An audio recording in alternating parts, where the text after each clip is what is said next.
You know the old adage, when you're at your parents' house, film a video, right? This is a segment of Not Your Normal Channel I like to call the Disney Critique, or Disney movies ranked for YouTube algorithms. And there's this little movie I ran across this week. I think it's about a liberal Caucasian. I don't know, apparently it's the best animated movie ever. So, is she still fairest in the land? This is Snow White. Something to keep in mind, I am reviewing these movies as though they were released today. How well do I think they would hold up in our current cultural context? Just because I don't love everything about a movie doesn't make it bad or even mean that I don't like it.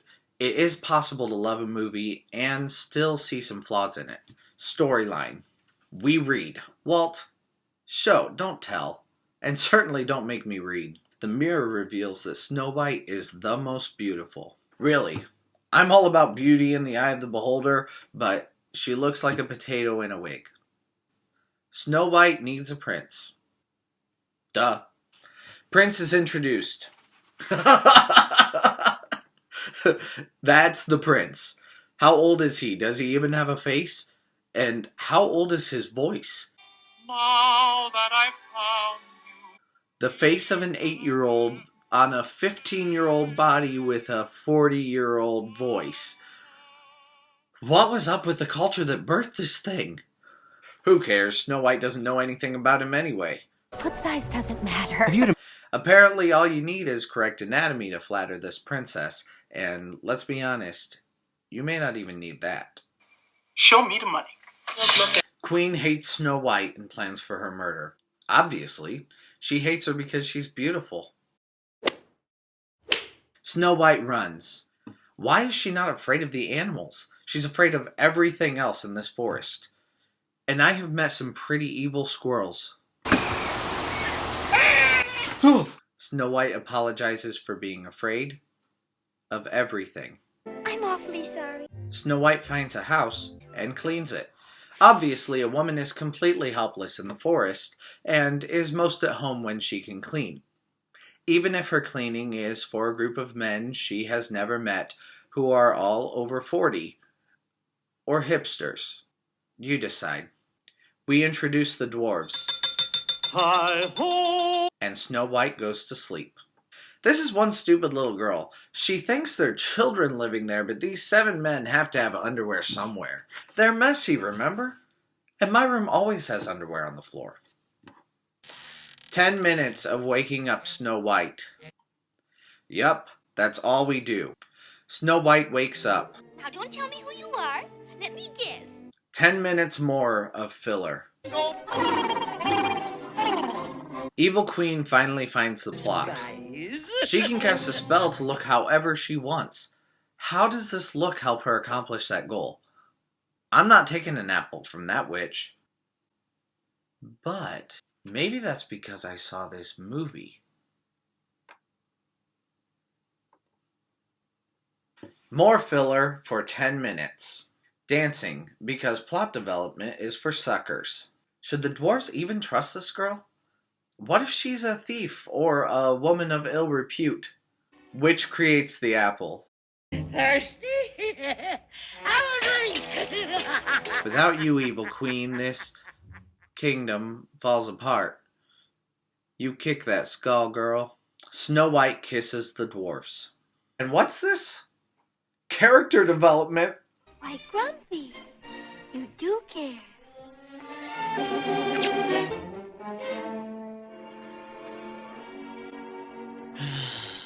That's exactly what happens to me every time my fiance gives me a kiss. Scariest scene ever made. Tension builds to eating the apple. Snow White dies. We read, again, the funeral could be used to desensitize Nazis. If you make it through this scene without a tear in your eye, you might be a monster. Just saying, it's possible. Snow White is inexplicably kissed. And Snow White ascends to the clouds with Prince Charming. So what? This is their wedding night, or they're living in sin, or is she still dead? Why does she leave the creepy old men that she now trusts only to go with the creepy young man who doesn't know how to make an entrance without scaring the crap out of somebody? Does this make sense? Anyone? Anyone? No, it doesn't make sense. But that's part of the genius of it. It's a story driven fully by emotion, which is pretty fascinating. And it's the whole reason why this story holds up at all. It's a simple plot, probably too simple, but in 1937, no one had seen anything like this come from animation. There was very little in the form of film shorthand that we experience today. In fact, this movie originated many of the tropes we see in modern fairy tales. I have to say that I enjoyed the second half of this movie after the plot got rolling far more than I remembered before. However, if the plot was in a new movie today, it would not be revolutionary, and really, it would not be very good. It's a plot full of filler, gags, and poorly executed emotional appeal, but surprisingly, that emotionality still legitimately works. If Walt Disney understood anything while making this first movie, it was how to make us feel. Those feels are what keep us coming back for more, even today. As it was released, there was nothing yet to compare it to, though, so Snow White begins its comparative journey as the number one storyline so far. Spoiler, Snow White has no competition this week, so it will be number one in every category. If you're watching this video to see exciting rankings, come back next week. Music. I would say the score is wonderfully produced. The feel of the music definitely outlines the emotions of the spectator, especially in the scenes surrounding the evil queen. Disney seemed to have a way with throwing a lot of interest and excitement at his most evil characters in the early days. However, I cannot say the same for the voice-led songs. The songs themselves are fine, but I'm not a fan of the voice work. It's confusing, to say the least. It doesn't help that Snow White is ambiguously both a 13-year-old child and a 27-year-old woman. Overall, the music is wonderfully classic, but the voice work is definitely a product of the times.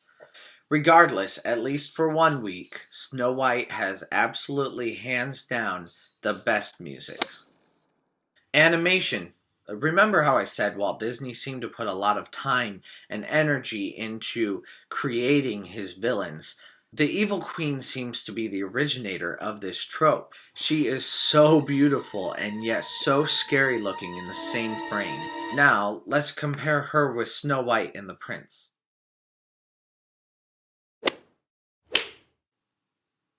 Enough said. However, that doesn't mean Snow White is not used well or placed in fascinating locations. Each dwarf is created very well. All the dwarfs have a similar style, a beard, except for Dopey, a big nose, and a bald head. But somehow you can tell each one apart at first glance. And as they move, their facial expressions cement their differentiation even more. In this case, it's the facial expressions that really make each of these characters stand out. Scenes portraying movement to and from one point of view are very well done also. I love how the backgrounds move at a different speed from that of the foreground. We'll hear more about this in technology. Once again, Snow White comes in first place for animation this week. Characters. My biggest beef with this movie is that there is almost no character development. Snow White wants a man. The prince just wants to sing. Rather just sing. The dwarves are solely defined by their names. None of the protagonist characters have any real subtleties or even story arcs, except maybe Grumpy, who seems to be a little bit complex. Instead of delving into the motivations and desires of these positive characters, the story is too enamored with waking up Snow White, or washing faces, or dancing, or cleaning a house that our protagonist doesn't even live in. The Queen, on the other hand, she's motivated. Matter of fact, she's the only character that cares at all to get the plot going. All other characters are happy doing inane things. We don't have conversations or experience any tension until the Queen wills it. And that's my big problem with this content. There's a subtext here that seems to make it obvious that women who are proactive are evil. How dare a woman have a motivation other than to clean whatever living space she inhabits? I mean, Snow White even goes so far as to apologize for crying after the intense, scarring drama she has just endured. She falls on the ground and, in an immediate change of heart, she says, I'm so ashamed of the fuss I've made. The implications of this are far deeper than I could or want to go in a 15-minute video. Let's just say things are changing. We live in a much different world today. As I said before, this is a movie filled with filler. There are many cute scenes, and these scenes were great at the time for the purpose of showing off this new animation ability. But this movie does not really create characters. It really favors gags over character development. But that doesn't mean it's not deserving of the #1 spot this week. Technology. The multiplane techniques are amazing all around. Walt Disney created and pioneered the multiplane camera. Without this technique, all surfaces would be flat and all items on the page would move at one speed. Instead, he was able to make the effect that some pieces of animation were moving at different speeds to create a three-dimensional world effect, even on a flat surface. This effect was also used to create some incredibly creative moments. For instance, there is a moment when our point of view becomes that of the crows. This is masterfully done and very off-putting for the audience, as we identify with the fear the crow must have had in living with this unstable master. All these scenes were created by the multiplane camera and were beautifully done. And once again, it's #1 in technology. I know, you totally didn't see that one coming. This is the one different category. Its purpose is that of the equalizer, as it compares the movie to the technology available. There was literally no full-length animated features before Snow White. There were no animation samples, no well-animated humans, and no multiplane cameras used before this movie. If there were no Snow White, what would have happened to animation? Would there even be CGI? Would there even be a Disney World? I don't want to think about it. I'm very thankful this movie exists, and from where I'm sitting, Snow White will remain at the top of this perch, at least for a long while. Overall impression. I live in Fort Wayne, Indiana, and Fort Wayne is obviously named because it started as a fort. Today there is, in fact, a replica of that original fort to remind us how our city started. That historic fort is still very important to the city, regardless of the fact that nobody would want to live there on a permanent basis. Snow White is that fort. It is no longer the innovating, marvelous wonder that it was originally, but it still inspires as a reference from history. It reminds us of where it all started, how far animation has come, and how limitless the potential still stands. It's obviously still a classic. No ranking I could give it could possibly change that. And it is, without a doubt, the #1 Disney movie at this point. So, what do you think? Scroll down to comment. If you're excited to see where each movie eventually lands, click like and subscribe below. Now carry on with whatever is more important than me.